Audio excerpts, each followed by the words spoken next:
संस्कृत भाषायाः महत्त्वं वयं जानीमः, संस्कृत भाषायाः विशेषतां वयं जानीमः।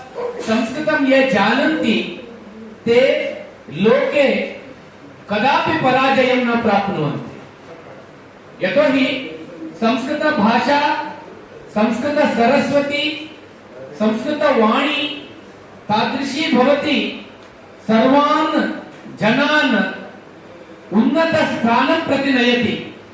अतः वेदात् आरभ्य वेदस्य भाषा अपि संस्कृत भाषा अस्ति। अनेकेषां ग्रन्थानां भाषा संस्कृत भाषा अस्ति। इदानीं तत्र विज्ञान प्रदर्शनी चित्राणि स्थापितानि सन्ति। संस्कृत भाषा वैज्ञानिकी भाषा अपि वर्तते।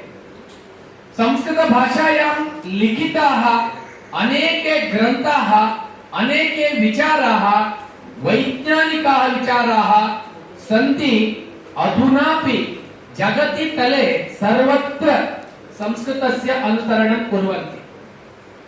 अतः संस्कृत भाषायाः अध्ययनं कुर्वन्तः वयमेव धन्याः। आत्मानं न्यूनम् अथवा कनिष्ठं न मन्यन्तां, यतोहि संस्कृत भाषा अध्ययनं सर्वैः न शक्यते। यस्य भाग्ये संस्कृताध्ययनं लिखितं सः एव संस्कृताध्ययनं कर्तुं शक्नोति। लोके बहवः संस्कृतं संस्कृतम् इति शृण्वन्ति, परन्तु सर्वे संस्कृत अध्ययनं, शास्त्राध्ययनं कर्तुं भाग्यवन्तः न सन्ति। अतः प्रतिवर्षं वयं श्रावण पूर्णिमा दिने विश्व संस्कृत दिनं, वर्ल्ड संस्कृत डे, विश्व संस्कृत दिनम् इति वयम् आचरामः। यतोहि तस्मिन् दिने लोके अनेके जनाः सन्ति। सर्वान् जनान् बोधयामः संस्कृत भाषायाः महत्त्वं, संस्कृतस्य विशेषतां प्रचारयामः, प्रसारयामः। तादृशं विशिष्टं दिनमस्ति संस्कृत दिनम्।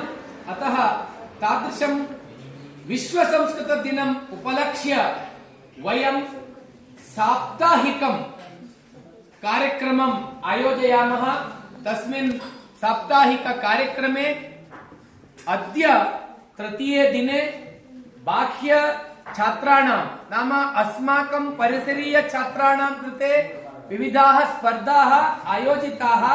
परन्तु अद्य विशेषतया संस्कृत विश्वविद्यालयतः बहिः ये विद्यालयाः सन्ति, हाईस्कूल सन्ति, गुरुकुलानि सन्ति, तेषां बालकानां कृते, छात्राणां कृते स्पर्धा आयोजिता। तत्र श्रीमद् भगवद्गीता कंठपाठ स्पर्धा 12तम अध्यायस्य कंठपाठः अत्र वक्तव्यः इति सूचना दत्ता आसीत्। तदनु अनेके छात्राः, गुरुकुलात् छात्राः, विद्यालयात् छात्राः अत्र सम्प्राप्ताः। महतः आनन्दस्य विचारः एषः।